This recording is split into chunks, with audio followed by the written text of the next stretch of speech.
नमस्कार मित्रों, मैं एसवी भारद्वाज आपका स्वागत करता हूं। ज्योतिषी चर्चा में आज हम तुला वालों की बात करेंगे, तुला राशि की, तुला लग्न की। जैसा कि आप इस थंबनेल को देख रहे हैं, टाइटल को देख रहे हैं, 29 मार्च से पहले के 40 दिन क्या आपके सपने सच होंगे, इसके ऊपर विश्लेषण करेंगे। और कौन से वह दो ग्रह हैं जो आपके सुखद हालात के लिए जाने जाएंगे। दोस्तों, शनि आपके पंचम भाव में 29 मार्च तक रहेंगे और इसका मतलब ये है कि शनि यहाँ से शिफ्ट होने से पहले, जाने से पहले, 6th हाउस में आने से पहले आपको कुछ ना कुछ तो देंगे, ये बात तो निश्चित है। ये शनि का स्वभाव है। अक्सर शनि जब राशि परिवर्तन करते हैं तो ये ज़्यादातर सुखद फल देते हैं, और ख़ासकर जब यह अच्छे स्थान पर जा रहे होते हैं। 6th हाउस यूँ तो त्रिक भाव है, बुरा स्थान है, परंतु शनि के लिए, राहु के लिए, सूर्य के लिए, मंगल के लिए या केतु के लिए, इवन ये 5 क्रूर ग्रहों के लिए ये छठा भाव वरदान साबित होता है। इसे उपचय भाव भी कहते हैं। तृतीय भाव रिपुस्थान, छठा भाव और 10वां भाव कुछ अपवाद को छोड़कर ज़्यादातर 10वें भाव में भी क्रूर ग्रह अच्छा फल देते हैं, अगर वह मित्र क्षेत्रीय हो, मित्र राशि में हो। 11वें भाव में सभी ग्रह अच्छा फल देते हैं, यह भी उपचय स्थान है। तो शनि का राशि परिवर्तन होने से पहले पहले एक तो शनि आपको एक ऐसे ग्रह हैं कि कोई सुखद फल देने वाले हैं। क्या हो सकता है, उसके ऊपर हम विश्लेषण करेंगे, उसके ऊपर हम चर्चा करने जा रहे हैं।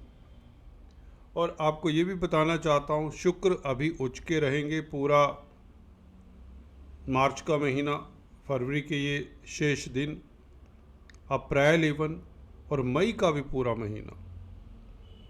अगर लगन का मालिक, राशि का मालिक ही एक्साल्टेड हो, स्ट्रोंग हो, तो निश्चित बात है कि आपको छठे भाव के भी शुभ फल मिलेंगे। छठा भाव भी शुभ फल देता है।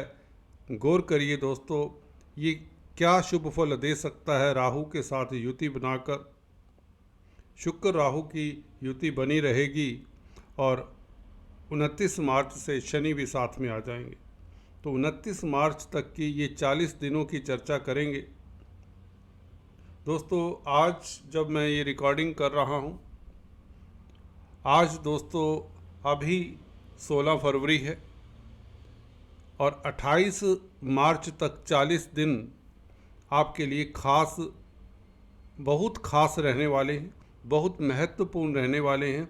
एक दो ऐसे पॉइंट आपको बताने जा रहा हूँ, सूत्र बताने जा रहा हूँ ज्योतिष के। अगर आप एस्ट्रोलॉजी सीख रहे हैं तो इस वीडियो को बिना स्किप किए हुए अंत तक देखें, आप निश्चित तौर से लाभान्वित होंगे। जैसा कि हमने पिछले वीडियोज़ में भी बताया, मंगल अभी वक्री हैं, परंतु मंगल की स्थिति बहुत अच्छी है। मंगल तृतीय भाव को जब भी देखे किसी जातक की कुंडली में, वह कुंडली को स्ट्रेंथ देता है। पराक्रम का भाव है, पराक्रम के कारक हैं मंगल, तो आपको ऊर्जान्वित करता है, आपको जोश देता है, आप निर्णायक रहते हैं। और मंगल की दृष्टियाँ, खासकर अष्टम दृष्टि, उच्च की दृष्टि चतुर्थ भाव के ऊपर, जमीन जायदाद भौतिक सुखों की भी आपको प्राप्ति होती है। हालांकि वक्री हैं, इतने स्ट्रोंग नहीं कहे जा सकते, फिर भी 9th हाउस का मंगल बुरा होता नहीं, भले यह मिथुन राशि में ही क्यों ना हो। मंगल की दृष्टि 12वें भाव के ऊपर जरा दिक्कत का कारण बनती है, क्योंकि केतु के ऊपर दृष्टि है, और परंतु ये दृष्टि का को नलीफाई कर देते हैं। गुरु की पंचम दृष्टि भी केतु के ऊपर है। शुक्र की भी यूँ तो दृष्टि है, परंतु शुक्र 12वें भाव के ऊपर जिस तरह से देखेंगे तो वह नीचगत दृष्टि होगी, क्योंकि खुद उच्च के हैं। तो फिर भी शुक्र गुरु का प्रभाव भी केतु के ऊपर रहेगा, तो केतु किसी तरह का छल नहीं कर पाएंगे इस अवधि में, बल्कि मंगल का सुखद फल मिल जाएगा आपको विदेशों से भी। 12वां भाव विदेशों का होता है और पराविद्याओं का होता है, हॉस्पिटल्स का होता है, प्रिजन्स का होता है, जेल्स का होता है। तो मंगल की क्रूर दृष्टि केतु के ऊपर नेगेटिव फल देने में असमर्थ रहेगी, तो सुखद फल ही मिलेंगे इस अवधि में। कहने का मतलब गुरु की दृष्टि के कारण पंचम दृष्टि गुरु की 12वें भाव के ऊपर पड़ेगी, तो यह 12वें भाव से भी आपको सुख संतोष देगी। अध्यात्म से खास आपको लाभ होगा।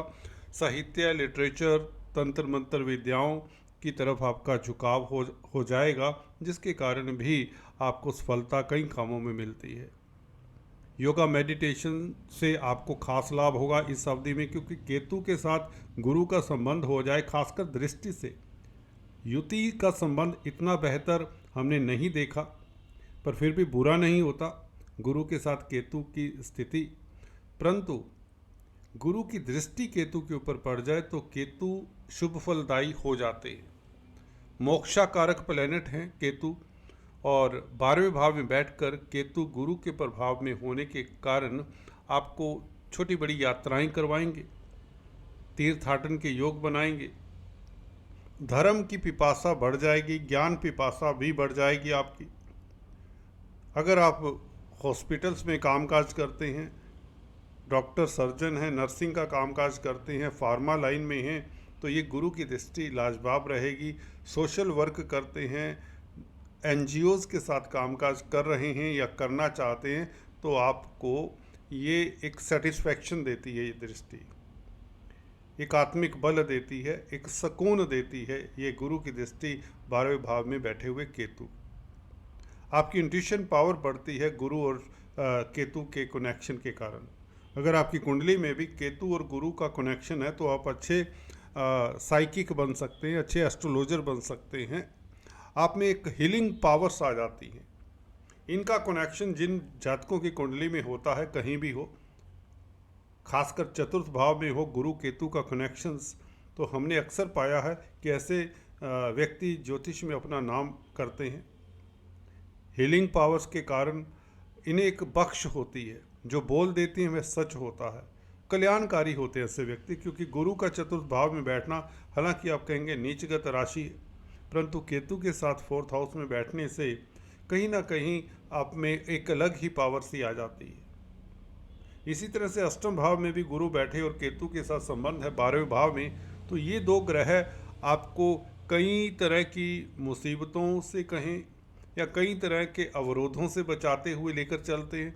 आपको आभास हो जाता है, आप जिस डायरेक्शन में जा रहे होते तो मन कह देता है कि इस डायरेक्शन में, इस रास्ते से मत जाओ, यहाँ पर खतरा है, समथिंग लाइक दैट।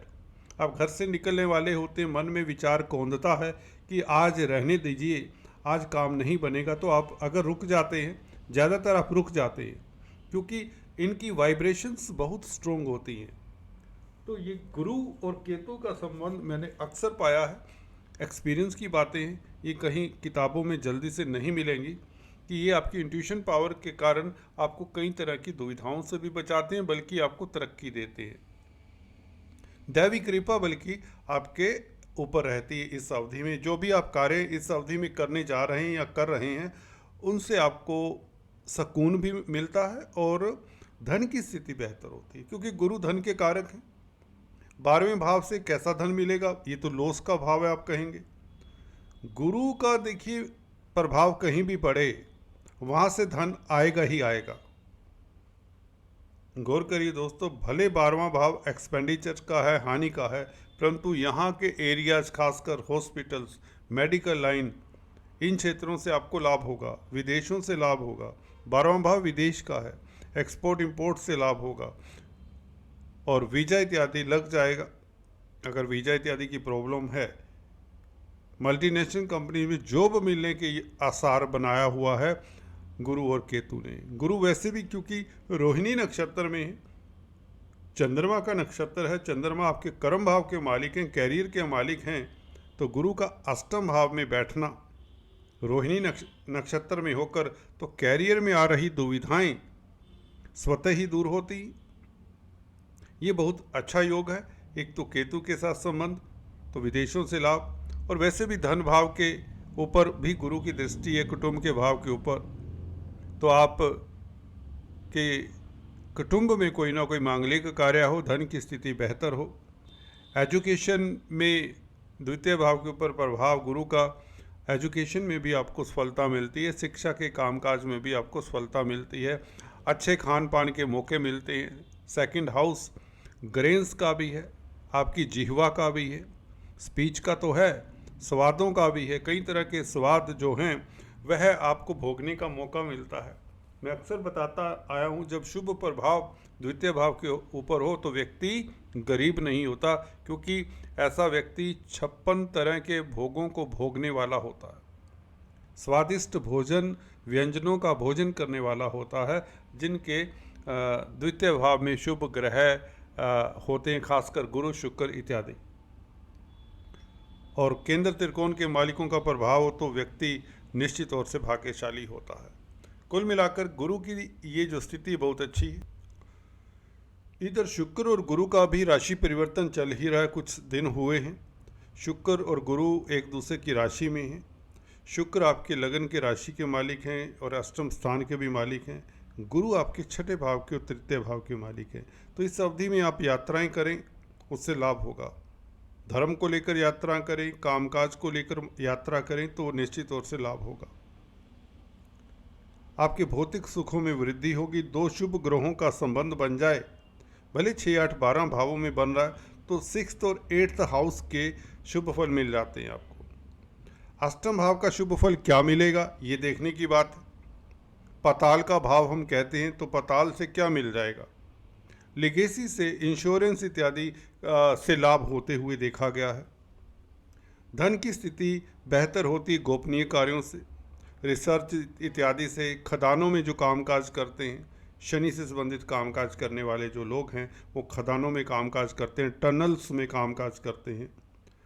गुरु खुद गोल्ड के कारक है, तो गोल्ड से संबंधित किसी तरह के कामकाज में भी आपको सफलता मिलती है, क्योंकि शुक्र ज्वेलरी के कारक हैं, गुरु गोल्ड के कारक हैं, तो इनका संबंध राशि परिवर्तन, तो गोल्ड के सेल परचेज से खास लाभ होगा तुला राशि तुला लगन के लोगों को। गुरु धर्म के भी कारक हैं। अगर आप प्रीचर्स हैं, पराविद्यों में संलग्न हैं, तो क्योंकि गुरु का सेकंड हाउस के ऊपर प्रभाव है, इवन शनि का भी प्रभाव सेकंड हाउस के ऊपर है, तो ये बहुत अच्छा है। शनि क्योंकि पंचम स्थान के मालिक हैं, चतुर्थ भाव के मालिक हैं, योग कारक प्लैनेट हैं शनि, धन भाव से संबंध रखते हैं शनि, तो आप को धन आता है प्रॉपर्टी के कामकाज से, स्पेकुलेशन से, शेयर बाजार से। हालांकि शेयर बाजार में कामकाज करने वालों को थोड़ा सा सतर्कता से आगे बढ़ना चाहिए इस अवधि में। बैंकों से ऋण जरूर मिल जाता है। शत्रुहंता रहेंगे राहु के छठे भाव में होने के कारण, खासकर लग्नेश के साथ होने के कारण, उच्च के शुक्र के साथ होने के कारण। कोर्ट कचहरी में फतेह के योग बने ही हुए। हेल्थ के मैटर को लेकर अगर आपको शुगर इत्यादि है तो थोड़ा सतर्क रहें, अपनी डाइट के ऊपर नियंत्रण रखें, बस इतना कहना चाहूँगा। अदरवाइज शुक्र आपको कई तरह के भौतिक सुख देता है, आपका दाम्पत्य जीवन सुखद करता है, लव लाइफ बेहतर करता है, शुक्र गुरु के संबंध के कारण खासकर, क्योंकि शुक्र अदरवाइज यहाँ पर उच्च के ना होते तो कुछ और बात होती, तो वो स्थिति इतनी बेहतर नहीं होती। उच्च का शुक्र है इसलिए छठे भाव में और गुरु के साथ संबंध है तो बुरा नहीं है। राहु वैसे ही आपके लिए ब्रह्म अस्त्र का कार्य कर रहे हैं। जी हाँ दोस्तों, कई तरह की आदि व्याधियों से आपकी रक्षा करते हैं, आपको किसी तरह का भय नहीं देते बल्कि भय से मुक्त करते हैं। शनि के साथ संबंध राहु का पहले से ही बना हुआ है। अभी राहु उत्तरा भाद्रपद नक्षत्र में है। मैं अक्सर कई वीडियोस में बता भी चुका हूँ, नक्षत्रों तक देखना बहुत ज़रूरी होता है सटीक विश्लेषण के लिए। 16 मार्च तक शनि के नक्षत्र में है। शनि पंचम भाव के चतुर्थ भाव के मालिक हैं, तो यह कोर्ट कचहरी में आपकी फतेह के योग बनाता है ज़मीन जायदाद के मसलों को लेकर। इवन कई बार किसी का डाइवोर्स का केस चल रहा होता है तो बच्चों के इशू को लेकर भी आपको कोर्ट कचहरी में फतेह के योग बनाता है, क्योंकि राहु पंचमेश के नक्षत्र में है। पंचम भाव संतान का भी होता है। पंचम भाव विद्या बुद्धि संतान का भाव है। छात्रों के लिए भी समय उत्तम रहेगा। बौद्धिक बल आपका अच्छा रहेगा। राहु का ये गोचर 16 तारीख तक शनि के नक्षत्र में, तत्पश्चात पूर्वा भद्रापद नक्षत्र में, जो कि गुरु का नक्षत्र है, 16 मार्च से गुरु के साथ भी संबंध बनाएंगे। हालांकि गुरु की राशि में है तो ये डबल संबंध हो जाता है, गुरु के नक्षत्र में भी, गुरु की राशि में भी। तो राहु को तृतीय भाव का फल भी देना होगा, जो कि गुरु का भाव है। तो तृतीय भाव का फल राहु देंगे निश्चित तौर से। तो आपकी यात्राओं के प्रबल योग बन जाते हैं। विदेश यात्रा के योग कब से बनते हैं? 16 मार्च से। ये तिथि नोट कर ली जाए।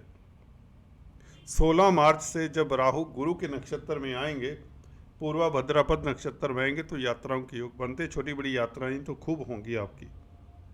विदेशी कामकाज के लिए लंबी यात्रा भी हो सकती है आपकी। और सप्तम भाव का मालिक मंगल भाग्य स्थान में बैठा है। ये अपने आप में राजयोग है, केंद्र त्रिकोण राजयोग है। पार्टनरशिप में बिजनेस अच्छा चलेगा, भागीदारी में कामकाज अच्छा चलेगा और आपके स्पाउस की तरक्की के योग यदा कदा बन जाते हैं। जमीन जायदाद प्रॉपर्टी के कामकाज में आपको सफलता मिल जाती है। हालांकि वक्री हैं, थोड़ा सा यत्न प्रयत्न करना पड़ सकता है। भाइयों के साथ संबंध अब पहले से बेहतर धीरे धीरे होने शुरू हो जाते हैं। अगर आप स्वीट वेंडर्स हैं, अगर आप ग्रोसरी स्टोर्स चलाते हैं, खाद्य पदार्थों में डील करते हैं, एग्रीकल्चरिस्ट हैं, बागान हैं आपके बड़े बड़े, फ्रूट के बागान हैं, ठीक है, तो ये मंगल आपके लाभकारी है, क्योंकि उच्च की दृष्टि 4th हाउस के ऊपर है। आर्मी, डिफेंस इत्यादि में, पुलिस में है तो अच्छा है। शनि का खासकर पंचम भाव में बैठना अभी शिफ्ट होने से पहले राजनीति में जो लोग हैं उनके लिए बहुत उत्तम है। ये कहीं ना कहीं आपको सफलता दे चुके होंगे पिछले 2-4 महीनों में, 6 महीनों में, बल्कि जब से ये बहुत अच्छी स्थिति में गोचर आपका बन रहा है। तो शनि खासकर पॉलिटिक्स के लिए अच्छे ग्रह हैं। क्रूर ग्रह पॉलिटिक्स के लिए अच्छे ही होते हैं। छठे भाव में राहु का होना और शनि का पंचम भाव में होना, ये आपको शत्रुहंता बनाता है, सफल कंपटीटर बनाता है। सर्विस रिलेटेड मैटर्स में खास आपको सफलता मिलती है। शुक्र का छठे भाव में उच्च का होना, छठा भाव सर्विस इत्यादि का है, जॉब्स इत्यादि का है। सर्विस में कोई आ रहे अवरोध, प्रमोशन में आ रहे अवरोध भी आपके दूर हो जाने चाहिए, नहीं तो इन 40 दिनों में आपकी प्रमोशन के योग भी बना देता है शुक्र राहु का संबंध। और राहु का शनि के साथ खासकर संबंध ये अच्छा, 16 तारीख तक खास ये संबंध आपको लाभकारी रहेगा, क्योंकि 16 तारीख तक शनि के नक्षत्र में रहेंगे।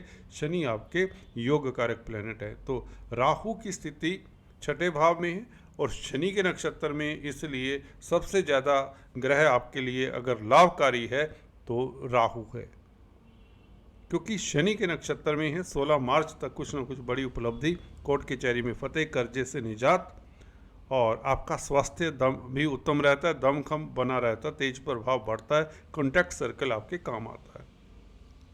तो देखा जाए ये परम्यूटेशन कॉम्बिनेशंस अगर हम नक्षत्रों तक देखते हैं तो मुझे बेहतर लगते हैं, अच्छे लगते हैं, लाभकारी लगते हैं। Please do subscribe, like and share. Thanks for watching this video. God bless you all.